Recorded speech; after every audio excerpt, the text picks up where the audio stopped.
Olá, bom dia. Está no ar o nosso programa Geração de Vencedores e nós somos do Ministério Deus Forte, que tem sede na cidade de Uberaba.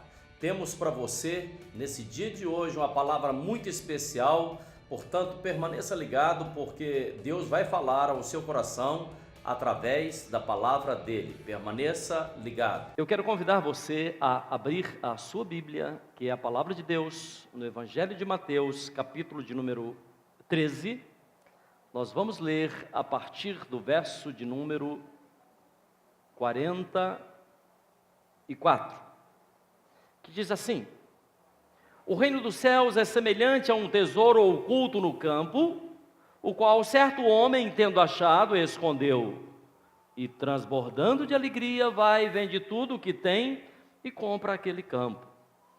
O reino dos céus é também semelhante a um que negocia e procura boas pérolas, e tendo achado uma pérola de valor, de grande valor, vende tudo o que possui e compra. E o reino dos céus é ainda semelhante a uma rede que, lançada ao mar, recolhe peixes de toda a espécie, e quando já está cheia, os pescadores arrastam para a praia, e assentados escolhem os bons para os cestos e os ruins deitam fora. Escolhem os bons para os cestos e o ruim deitam fora. Eu vou ler apenas até aí.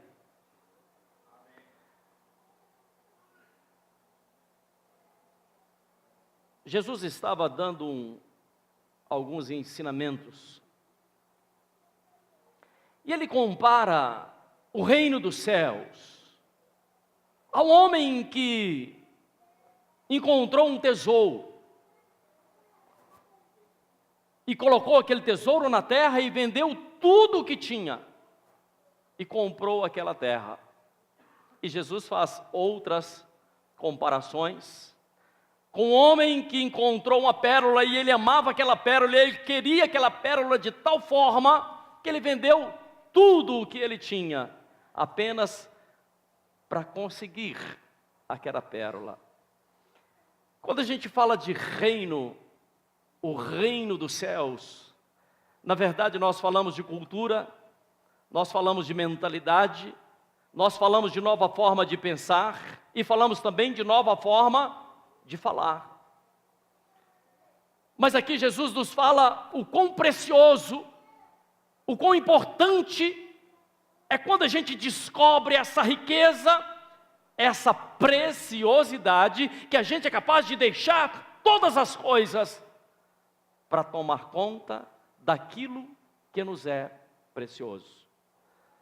Eu imagino alguém extremamente sedento em um deserto, e essa pessoa, tudo que ela deseja, tudo que ela quer, é um pouco d'água. Não pense em outra coisa a não ser naquela água, até que ela encontra aquela água. Mas por outro lado, para que a gente possa encontrar esse tesouro, para que a gente possa encontrar essa riqueza e deixar todas as coisas para trás, é necessário que estejamos curados de alma. É necessário que estejamos encontrando a cura do nosso mais, ou do nosso profundo, ou do mais profundo do nosso coração. Por quê? Como é que alguém pode ter uma grande riqueza? Como é que alguém pode ter uma herança maravilhosa, mas no fundo não desfrutar daquela herança, porque ele está enfermo e ele não sabe quanto tempo de vida vai ter? Ou como pode alguém ter um grande banquete, mas ter um problema na garganta ou na boca e não conseguir participar daquele banquete? Por isso, Jesus fala que o reino dos céus é comparado a pescadores que encontram peixes e separam os peixes bons de um lado, mas os peixes ruins deixa de lado. E logo em seguida que Jesus dá esse ensinamento, ele vai para Nazaré, a sua terra. E chegando em Nazaré, as pessoas não conseguiram discernir que eles tinham ali à sua frente o próprio Filho de Deus. E eles olhavam para Jesus e diziam assim: mas como é que ele sabe essas coisas? Ele não é apenas um carpinteiro. Eles tinham a maior pérola, mas eles não discerniam a grandeza, o poder, a maravilha, o que é que eles tinham em suas mãos. Por quê? Porque aquelas pessoas estavam enfermas. E eu não estou falando a você de uma enfermidade chamada câncer, não. Eu não estou falando de sinusite, eu não estou falando de um problema nos ossos ou no estômago, eu não estou falando de uma dor de cabeça, não é disso que eu estou falando. Eu estou falando de uma enfermidade da alma, que muitas vezes se apresenta como amargura, como tristeza, como depressão, como falta de amor, como inveja, como ressentimento. São coisas que às vezes vão entulhando a nossa alma. Essas enfermidades às vezes provocam chagas tão profundas que na verdade nos impede de enxergarmos e também de vivermos aquilo que Deus tem de especial para cada um de nós. Por isso existe uma necessidade, e essa necessidade é a principal, e nós precisamos ser como essas pessoas aqui dos talentos e buscá-la de todo o nosso coração. O que é? Buscarmos a cura para a nossa alma.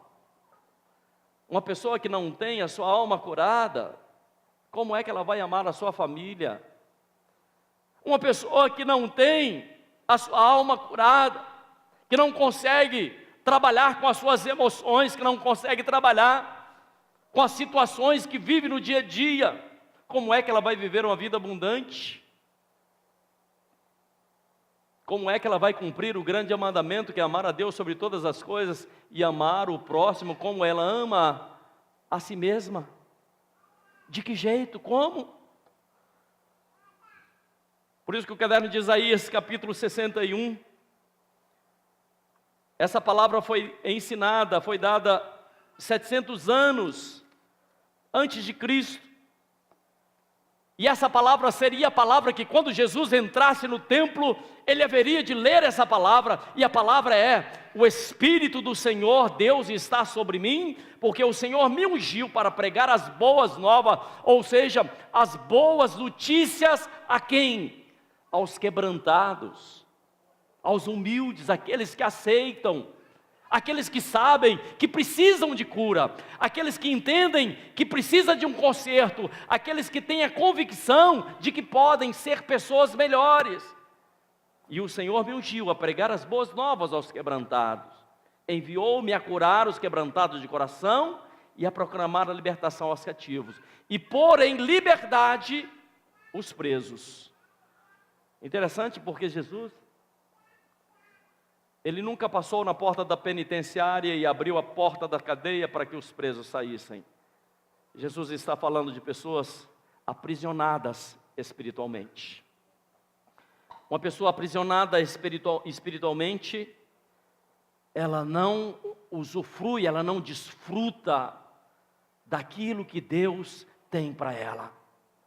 Ela não consegue vivenciar aquilo que Deus tem para ela. Por isso a palavra de Deus nos ensina, em Marcos capítulo 2, verso número 5, que em um determinado dia, 4 homens trouxeram um paralítico, e eles queriam que Jesus curasse aquele paralítico. E eles desceram aquele paralítico pelo telhado, porque naquela casa havia muitas pessoas. E quando aquele paralítico chegou perto de Jesus, Jesus diz assim: os teus pecados estão perdoados. Mas não era isso que as pessoas queriam ver. As pessoas queriam ver aquele paralítico levantar e ir embora para casa. É isso que elas queriam ver. E de repente Jesus diz: os teus pecados te são perdoados. Ou seja, de nada resolveria se aquele homem imediatamente fosse para sua casa, se ele continuasse carregando dentro dele aqueles pecados, ou seja, aqueles problemas, aquela amargura, aquela tristeza, aquele rancor que ele carregava dentro dele, que nós não sabemos porquê, mas certamente ele carregava, e Jesus primeiro perdoou os pecados. E logo em seguida Jesus falou assim: mas para que todos saibam que eu sou Deus, pegue a tua cama e volte para sua casa. Mas primeiro foram os pecados que foram perdoados. Deus quer que você derrame a sua vida sobre outras pessoas. Deus quer que você viva a vida abundante que Jesus promete no Evangelho. Deus quer que você ame a Ele sobre todas as coisas, mas ame também o seu próximo como você ama a você mesmo. Mas se o seu coração estiver cheio de coisas ruins, como é que isso vai se dar? Como é que isso vai acontecer? A primeira coisa que nós precisamos é fazer exatamente o que diz na carta de Tiago, capítulo 1, que diz a palavra: se você não tem sabedoria, peça ao Senhor que te dê sabedoria. Mas tem uma outra passagem maravilhosa que está no capítulo de número 5, Tiago, capítulo de número 5, que diz assim: se houver alguém enfermo em vosso meio, verso de número 11, ou melhor, verso de número 14, Tiago 5,14, se alguém estiver doente entre vós, chame os presbíteros da igreja. Tem alguém no nosso meio que está enfermo, então chame o seu líder, chama aquele que te acompanha. Para quê? Para que ele faça uma oração.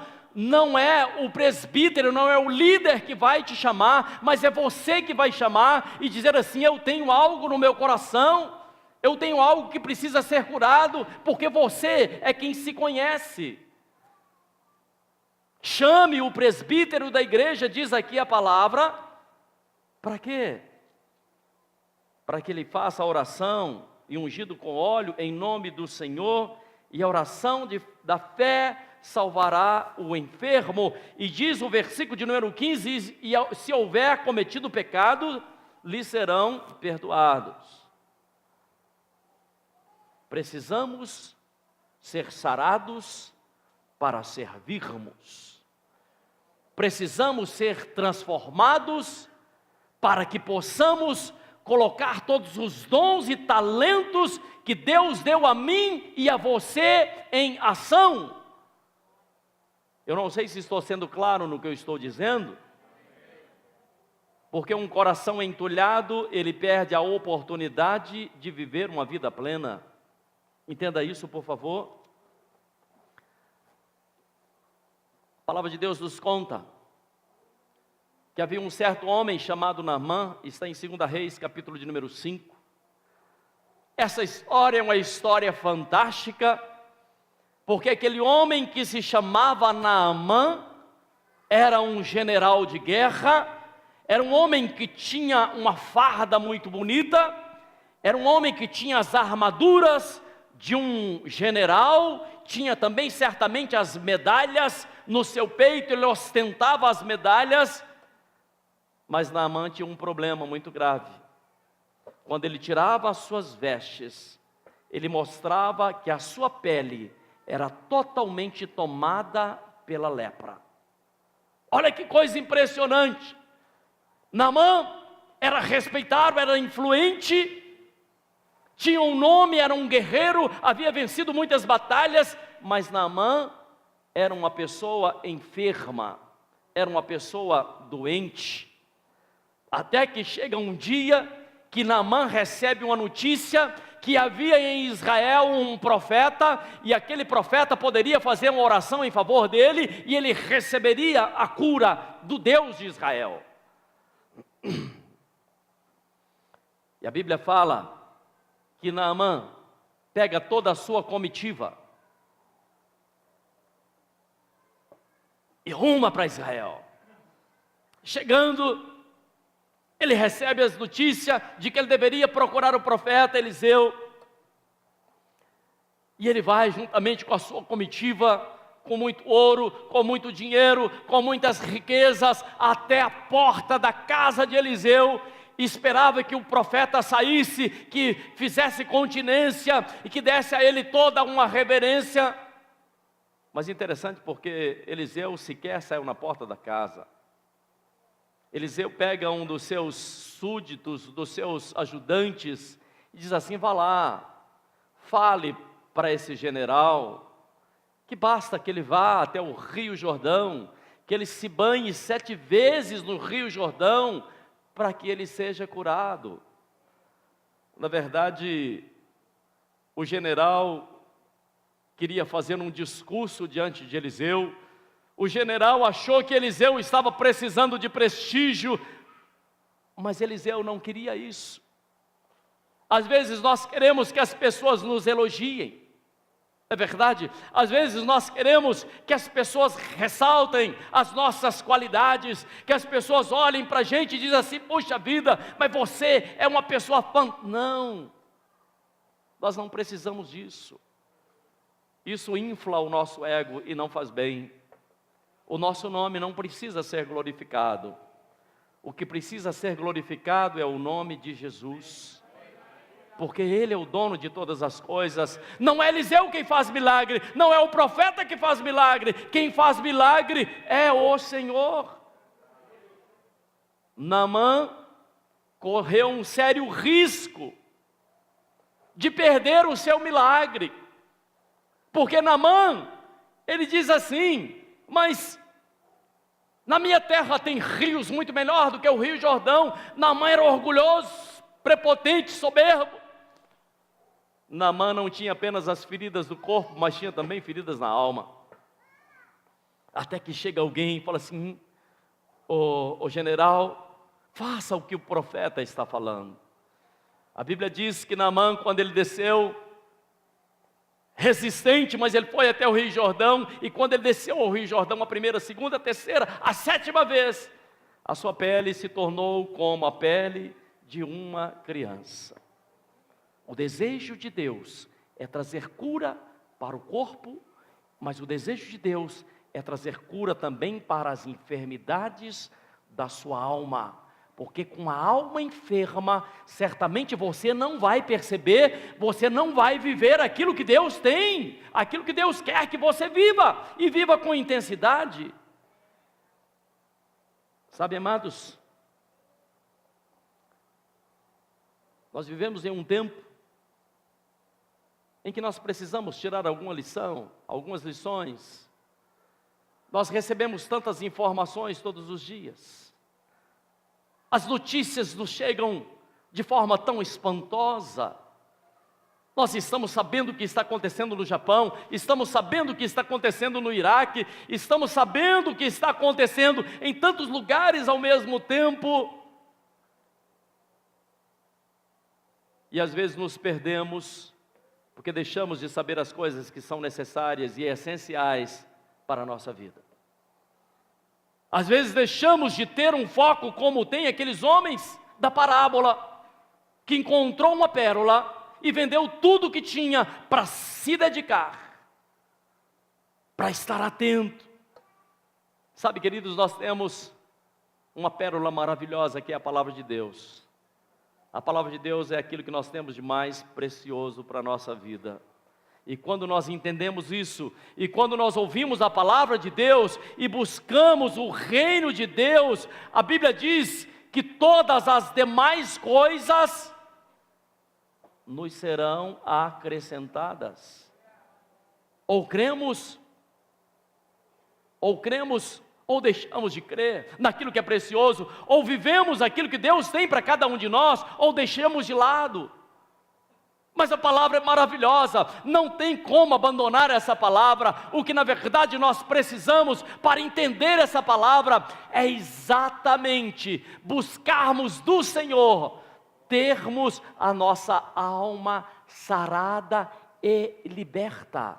Eu não sei se você está compreendendo que você pode mudar gerações inteiras quando você tomar essa decisão, quando você disser assim: eu me coloco na posição de ser curado, eu me coloco na posição de viver verdadeiramente uma vida na presença do Senhor, eu me coloco na posição de alguém que, ao receber a palavra, permite que essa palavra venha limpar, venha lavar, venha transformar, e certamente você vai viver a promessa de Jesus, que é viver uma vida, mas não uma vida de qualquer forma, uma vida abundante. João 10,10 diz assim: eu vim para que você tenha vida. Como? Que tipo de vida? Uma vida abundante. É o que Deus tem para você, é o que o Senhor tem para a sua vida. Será que você crê nessa palavra, querido? A decisão não é minha, a decisão é sua. É você quem decide pela sua vida. É você que resolve no mais profundo da sua alma deixar a palavra de Deus entrar, lavar e transformar e modificar a sua existência. Por isso eu gostaria imensamente que você colocasse a mão aí sobre o seu coração, onde você se encontra. Diga assim: Senhor Jesus, nesse dia de hoje, eu abro o meu coração para ser curado, para ser transformado, para ser modificado. Diga assim: Senhor Jesus, eu me arrependo, eu me desvencilho de todo o pecado, de toda enfermidade, eu rejeito. Diga assim: eu não aceito mais na minha vida nenhuma angústia, nenhuma amargura. Diga assim: Senhor Jesus, venha me limpar, venha me lavar, porque eu quero crescer, eu quero frutificar na tua santa e gloriosa presença. Amém, amém e graças a Deus.